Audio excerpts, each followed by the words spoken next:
vamos ter um desafio no vídeo de hoje. Este livro é um desafio para qualquer idade. Isso mesmo. Eu trouxe aqui o quadrinho de O Alto da Barca do Inferno. Ele foi todo organizado e transcrito para quadrinhos por Laudo Ferreira. Normalmente as pessoas têm uma ideia mais generalizada de que o quadrinho é um filtro do texto original e que é muito mais fácil você começar lendo um quadrinho do que ir direto para o texto original. E este livro prova que isso é um erro. Foi essa a intenção que eu tive quando retirei esse livro do Sesc para fazer a leitura. E eu dei com os burros na água, porque eu olhei, peguei a capa rapidinho, levei e não dei aquela folheada legal dentro do livro. Então eu tive que ir atrás do prejuízo, isso foi bom de certa forma. O Alto da Barca do Inferno eu li quando estava no último ano do ensino médio, lá em 1998, faz tempo. E este livro é muito complicado de se entender à primeira vista, porque a obra de Gil Vicente, ela é lá de 1500 e tralalá, né? Então o Brasil estava sendo descoberto, nós temos um português arcaico de palavras que não são mais usadas.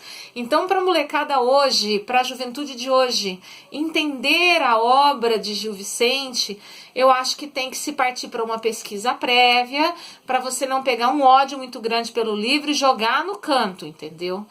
É uma obra teatral muito legal, que tem todo um contexto que é válido se for ver até hoje, né?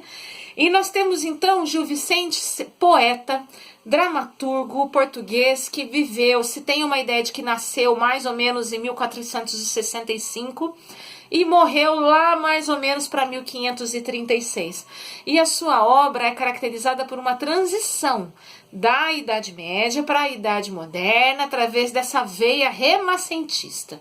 O meu vídeo aqui hoje não é usar um monte de termo complicado para te deixar mais chateado ainda. É trazer uma ideia muito mais simples, uma impressão mais simples dessa obra, para que você crie um gás, uma vontade pelo menos de pesquisar sobre os textos de Gil Vicente, tá?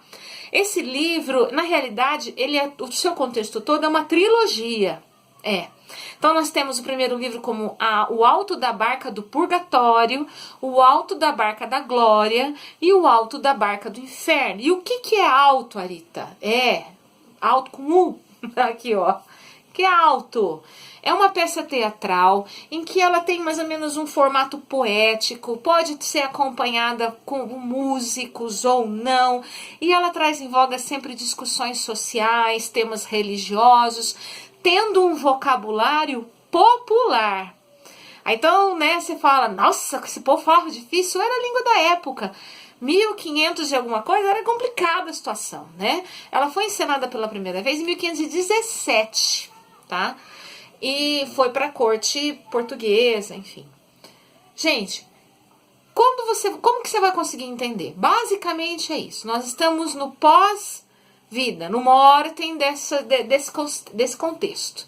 Nós temos uma barca, aqui prioriza a barca do inferno, mas nós temos o anjo e o demônio e pessoas que morreram que vão ser encaminhadas tanto ou para o lado do anjo ou para o lado do demônio, né? Mas a maioria vai para a barca do inferno. E essas pessoas que são encaminhadas, que vão chegando para serem encaminhadas ou para o anjo ou para o demônio, para o diabo, né? Para o diabo, elas estão ali sendo julgadas pelos seus ofícios e suas representações sociais. Então, na realidade, esses personagens representam toda uma sociedade de época. Outros livros muito conhecidos de Gil Vicente, Farsa de Inês Pereira, O Alto da Festa e O Velho da Horta, são tão difíceis quanto este daqui, tá bom? Não se enganem. Eu fiz aqui uma série de anotaçõezinhas para a gente não se perder. Nós temos o anjo, o diabo, o fidalgo, a cafetina, o frade, o enforcado, o pavo, o onzeneiro, o sapateiro e temos o judeu, que, na minha opinião, é o personagem mais representativo da época em relação à exclusão de outras religiões. Então, por exemplo, chega o judeu com o seu bichinho para ser julgado e ele já se coloca, né? Sou péssimo, não mereço o céu, vou para o inferno porque não sou como vocês. Enfim, nós temos aqui um autor extremamente católico que escreve para uma sociedade extremamente católica, portuguesa. Então, nós temos um contexto em que, mesmo de uma forma satírica, de uma forma engraçada, nem todos os julgamentos são feitos pelo diabo ou pelo anjo. Muito se vem da palavra da cafetina, muito se vem da palavra do parvo, ou cada um opina também um pouco sobre o julgamento do outro.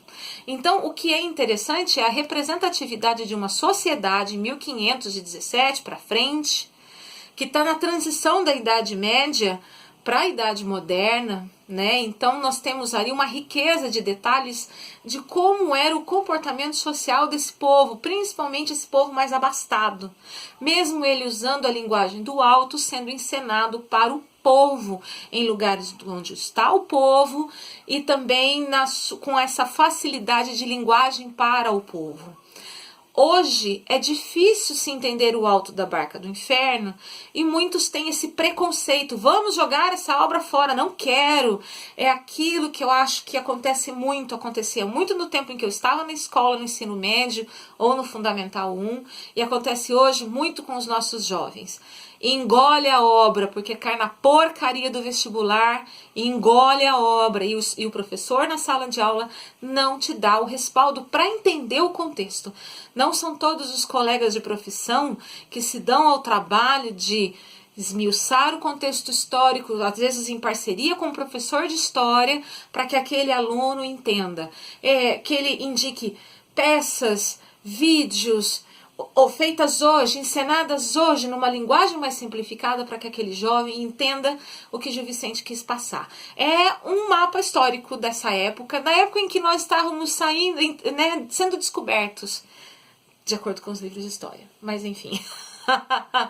Então é isso. Eu retirei esse livro do Sesc e eu tive que procurar muito e pesquisar muito. É um livro que aqui você não vai ter uma linguagem simplificada nessa edição da Peirópolis, organizada pelo Laudo Ferreira. Inclusive, na introdução, o Laudo Ferreira, ele traz um texto em que ele se preocupa em dizer para você a difícil relação da vida do leitor com esse tipo de clássico, que são empurrados goela abaixo no vestibular, como que Gil Vicente escreveu e o que a sua obra representa, tá?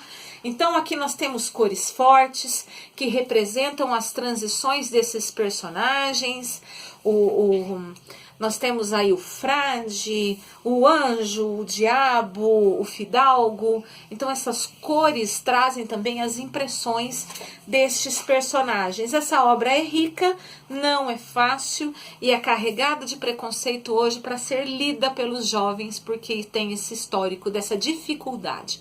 Então, se vocês souberem de algum texto adaptado, algum texto numa releitura mais simplificado, deixa nos comentários pra gente, para que a gente possa indicar ou mesmo resenhar aqui para trazer um outro olhar para vocês, tá bom? Essa aqui é uma indicação de leitura de férias que pode ajudar ou não aqueles que buscam quebrar barreiras. Leia O Alto da Barca do Inferno. Eu tive que fazer uma grande pesquisa para compreender e relembrar as coisas que eu li quando estava no ensino médio. E eu tive a sorte de ter bons professores que fizeram explicações bem interessantes para se entender o contexto da obra de Gil Vicente, tá bom? Então, um beijo, a gente se vê no próximo vídeo. Tchau!